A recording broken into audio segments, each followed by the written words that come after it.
Eu sou Carla Alvarenga, sou cirurgiã dentista já há 24 anos. Tenho compartilhado aqui através das redes sociais o meu conhecimento e a minha experiência na área da odontologia, nesse mercado, né? E direcionando os dentistas a crescerem o seu faturamento dentro do mercado da odontologia, ou seja, eu direciono os dentistas a alcançarem um faturamento de R$25 mil todos os meses por cadeira odontológica no seu consultório ou na sua clínica, ou sim, também dentistas que trabalham em clínica, que ainda não têm o seu próprio consultório.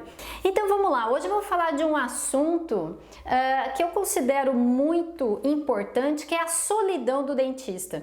Eu não sei quem está aqui se sofre disso dentro do consultório, que muitas vezes se sente sozinho, né?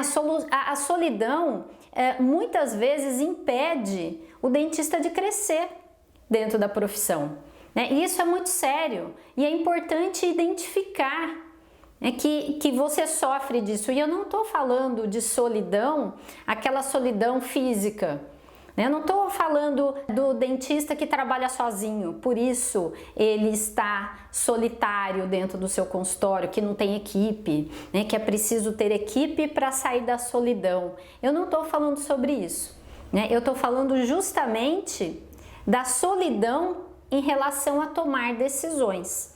O que é estar sozinho, Carla? É justamente não saber com quem conversar a respeito das decisões que precisa tomar dentro do seu consultório. O dentista é um profissional solitário. Eu não sei quem está aqui comigo se concorda com isso ou não, né? E como isso barra o dentista de crescer, né? O problema maior disso é que muitas vezes o dentista nem se dá conta disso, né? Que está sozinho no seu consultório. O que acontece? Quando a gente está na faculdade, a gente tem sempre o apoio de um professor, ou quando a gente está fazendo um curso de especialização, um curso de atualização, e está ali na clínica, dando os primeiros passos naquela nova técnica, a gente tem o apoio de um professor junto, né? Geralmente é isso que acontece, e a gente se sente mais seguro assim. E a gente se sente seguro e realiza aquela cirurgia difícil, enfim, aquela técnica nova. A hora que o dentista cai no mercado de trabalho, a hora que vai para o seu consultório ou vai trabalhar numa clínica, ele está sozinho ali, por sua própria conta, né? Então, já começa daí a solidão do dentista.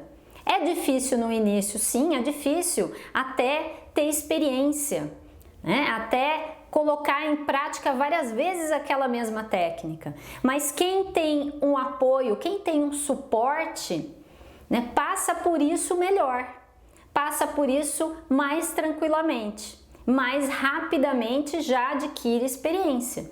Não é isso? Se tem alguém orientando, olha, faça aqui, porque dessa forma não tem jeito.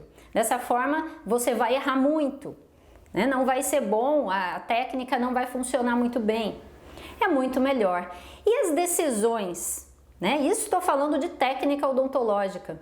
E as decisões em relação às questões do consultório como um negócio, né? Da sua profissão como uma carreira, uma profissão que tem que ser lucrativa, aí sim que o dentista se sente muito sozinho em tomar as decisões. Eu recebo muitas perguntas, Carla, o que é que eu faço para divulgar o meu consultório?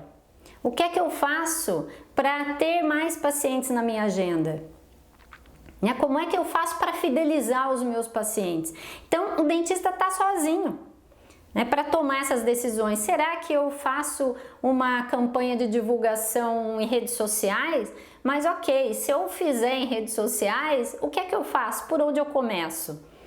Então ele fica sozinho, e a solidão muitas vezes faz com que o dentista se sinta perdido, não sabe o que fazer, né? E por que isso compromete em cheio o faturamento do dentista, né? Porque se ele se sente sozinho, fica perdido, não sabe o que fazer, muitas vezes ele não faz, ele não coloca nenhuma ação em prática, nem se arrisca a fazer nada, porque fica muito inseguro, não sabe realmente por onde ir. E o tempo vai passando. E eu vou dar até um exemplo aqui de uma aluna minha, a doutora Tati Corezemin, que estava assim, que ela estava sozinha, perdida, antes de entrar no método dentista referência. Tinha um faturamento baixo, acho que era cerca de 8, 10 mil reais por mês, era o faturamento dela, e ela entrou no método dentista referência e aprendeu, entendeu as estratégias para divulgar o que ela fazia de maneira eficiente, de maneira a atrair o paciente certo. Antes disso, ela até tentava uma ação aqui, outra ali, mas não estava tendo resultado, estava se sentindo sozinha mesmo, perdida, e daí entrou numa comunidade. Então é muito importante você estar perto de pessoas que possam te orientar. Sair dessa solidão, desse tipo de solidão. E aí ela passou, essa minha aluna passou de um faturamento de cerca de 8 mil reais para 30 mil por mês, fazendo 30 em um. Eu falo aqui tanto de fazer 25 em um, ela passou de 8 para 30. Como? Entendendo o que fazer, estando num grupo de pessoas que estão focadas em crescimento. Tirando as suas dúvidas. Carla, o que é que eu faço? Olha, eu estou pensando em fazer isso, será que funciona bem ou não?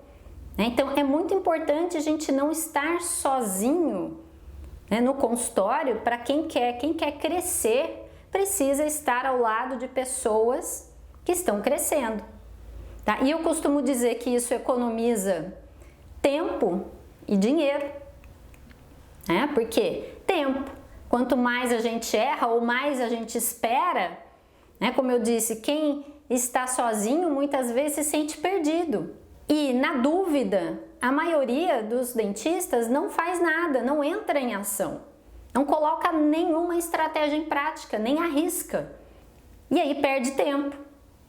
E os que arriscam também perdem tempo, porque erram muito sozinhos. Então é complicado isso. E perder dinheiro? Perde dinheiro, porque muitas vezes investem em algo que não traz retorno e insistem naquilo achando que ainda vai acontecer esse retorno financeiro e acabam perdendo dinheiro. Então eu separei aqui o que acontece, O dentista, quando está sozinho, é difícil ele tomar as decisões, ele está sozinho ali, ele vai tomar as suas decisões sozinho, Existem 3 tipos de decisão, que a gente toma no nosso negócio. E aqui eu estou trazendo para os dentistas. Existe a decisão que é intuitiva. Essa é a mais comum, que a gente vê na nossa área, aqui entre os cirurgiões dentistas. É tomar as decisões intuitivamente. Qualquer tipo de decisão. Decisão em relação a divulgação, decisão em relação ao horário de atendimento ali do consultório ou da clínica, decisão em relação a se vai atender o paciente que se atrasou mais de 15 minutos ou não, qualquer tipo de decisão. Então tem a decisão intuitiva, que é a mais comum e que principalmente quem toma esse tipo de decisão é o dentista que está sozinho dentro do seu consultório, que tá solitário ali, nesse tipo de solidão que a gente está conversando aqui, o que acontece? Existe também a decisão colaborativa, Então tem a decisão intuitiva, a decisão colaborativa, que é quando o dentista troca ali uma ideia com algum colega,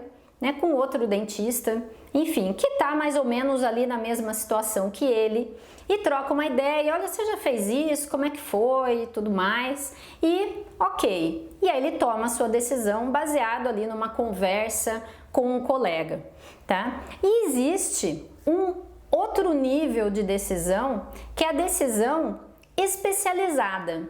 O que é uma decisão especializada? É baseada na opinião, num direcionamento de um especialista, de alguém, eu gosto de dizer que é de alguém que tem experiência. Não adianta ter o título de especialista e não ter experiência naquilo. Então, quando o dentista toma uma decisão no seu consultório, por exemplo, de como divulgar o que ele faz, como fechar mais tratamentos, Como se posicionar nas redes sociais para atrair o paciente certo?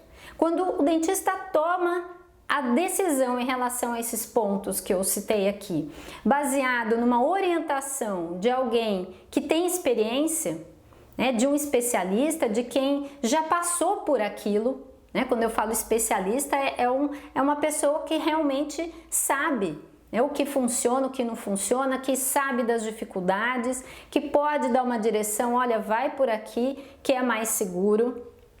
E dar as razões para isso, embasado em conhecimento e em experiência, aí sim o dentista tem uma chance muito maior de ter resultado, e se o resultado que ele tiver for um faturamento maior, isso vai muito provavelmente acontecer, né, se seguir esse direcionamento.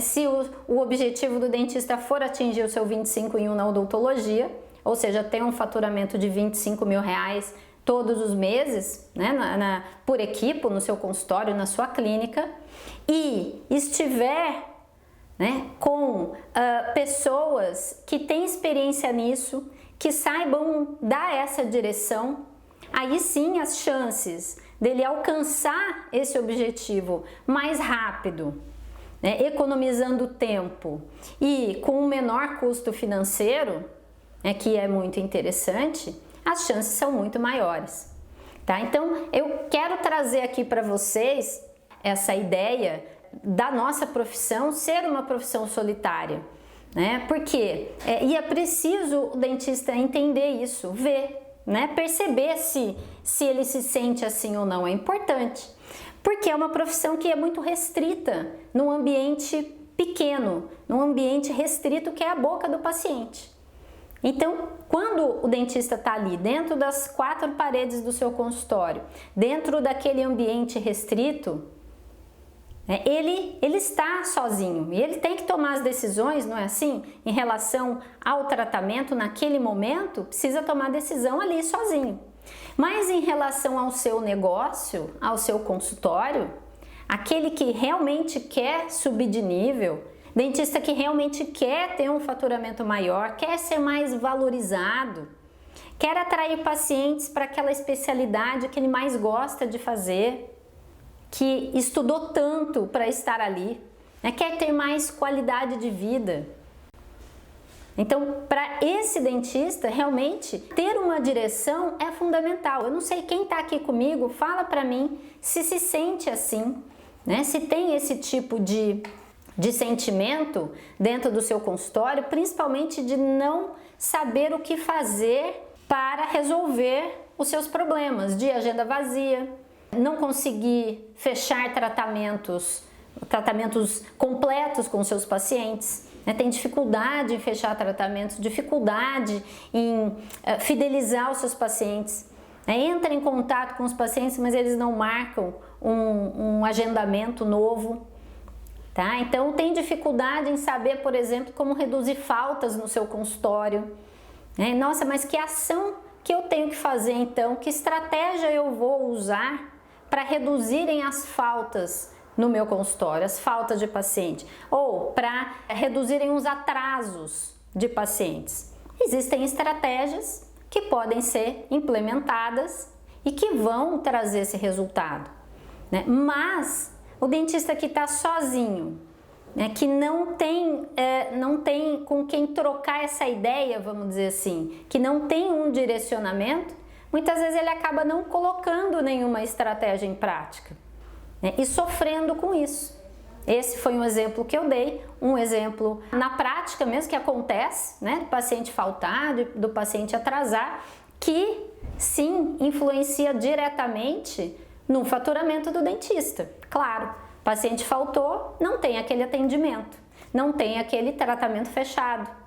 Ou, se o paciente já estiver em tratamento, ele vai ocupar depois um outro horário na agenda para finalizar aquele tratamento, ou seja, o seu custo aumentou, a lucratividade diminuiu, né? Você deixa de atender um novo paciente. Tá? Então, tudo isso, então, Carla, o que é que eu faço em relação à agenda? Para aumentar a minha lucratividade, para aumentar o meu faturamento? tá? Encaixe, olha aqui, tem a Jaqueline aqui no YouTube falando sobre encaixe. Então, esse tipo de questionamento, como fazer o encaixe de maneira a não perder o paciente, a não comprometer o seu atendimento durante aquele dia, né? Então, são estratégias importantes que o dentista precisa aprender, né, para que ele não sacrifique o seu faturamento, que é tão importante, né? Eu falo muito aqui do 25 em 1, porque eu considero que esse faturamento de R$25 mil por mês é um faturamento que o dentista começa ali a se sentir valorizado, a sentir que está tendo retorno na sua profissão, né? E a grande maioria dos dentistas, já fiz pesquisa sobre isso, a grande maioria não tem esse faturamento. E muito devido ao que eu estou falando aqui, né? Nessa live de hoje, nesse vídeo de hoje, que é a solidão, que é o dentista estar sozinho, não ter essa cultura de estar inserido num grupo, mas num grupo certo, num grupo que troca estratégias para crescimento, né? Um grupo colaborativo que cresce, né? Um grupo que tem alguém direcionando, né? Alguém com experiência, para que o dentista tome uma decisão especializada, né? Que eu trouxe aqui para vocês. E claro, e daí existe sim, Jaqueline, respondendo a sua pergunta, o risco de perder o paciente, né? De perder ou o paciente que você não agendou para emergência ou aquele dentista que faz o encaixe, existe o risco de perder o paciente seguinte que estava agendado já fazia tanto tempo, né? E aí o dentista colocou o encaixe simplesmente ali, atrasou aquele outro atendimento, teve que atender rapidinho. Então existem maneiras de lidar com essa situação e é preciso aprender a estratégia certa para não perder nenhum paciente.